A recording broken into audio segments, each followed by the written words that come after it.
이번엔 disadvantage, 단점은 무엇인지에 대해서 한번 살펴볼 거예요. tedious process, 굉장히 자잘한, 굉장히 과정이 많다는 뜻인데요. 어떤 뜻인가요? Because the cedent and the reinsurer need to carefully consider the terms and conditions for each risk.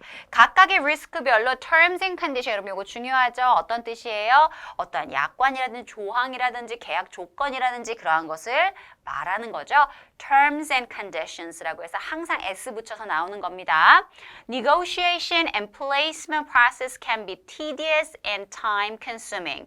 우리가 이렇게 협상을 한다거나 어떤 보험을 할 때 각각의 리스크를 evaluate, 평가해야 되고 그거에 대한 계약을 맺어야 되기 때문에 그 과정이 정말 길고 많을 수 있어요. 그래서 tedious process라는 점이 단점으로 여기에서 알려주고 있습니다. 또한 그것과 관련돼서 higher administrative costs가 발생할 수도 있죠. 관리 면에서도요, 우리가 비용이 많이 들죠. 어떠한 비용이 들까요? The higher administrative expenses incurred in facultative transactions. 우리가 일반적으로 admin 관련된 expense, 비용이 많이 듭니다. This is because each arrangement requires individual risk evaluation and negotiation. 각각의 위험을 평가하고 협상을 하려면 그렇죠. 관리하고자 하는 그런 시간 소요가 많이 될 거고요. 그만큼 사람도 많이 필요할 거고요. 비용도 많이 발생하겠죠. 그럼 모든 비용이 상승하니까 그게 바로 단점입니다. 라고 설명하고 있어요. Potential for disputes. Dispute는 여러분 여기서 분쟁입니다. 우리 보험에서 굉장히 많이 나온 단어니까 여러분 dispute이라는 단어 알고 계시겠죠? Facultative reinsurance agreements may result in disputes between the cedent and the reinsurer.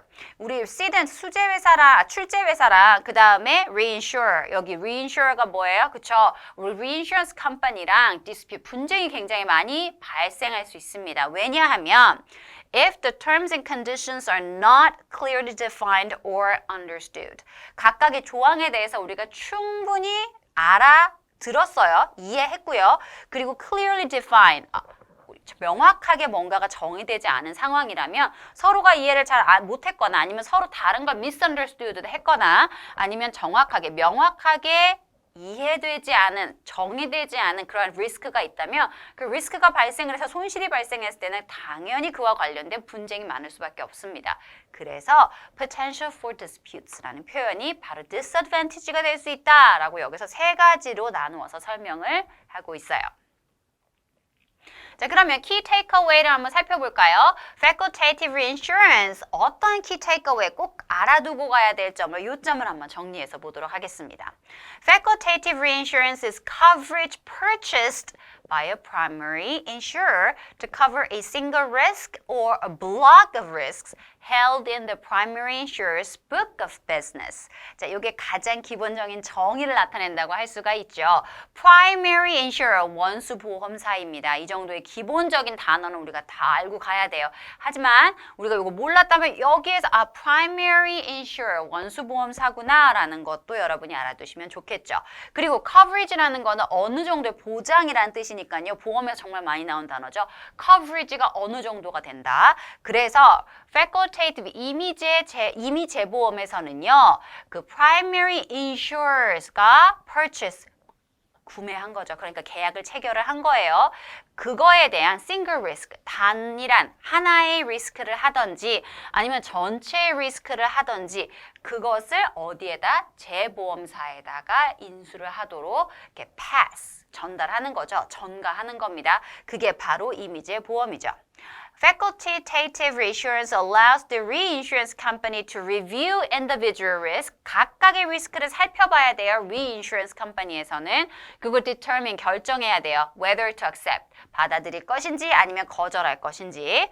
그 다음에 by covering itself against a single or block of risk, 하나를 하든지 아니면 전체 다 묶어서 그 위험을 인수를 하든지 간에 reinsurance gives the insurer more security.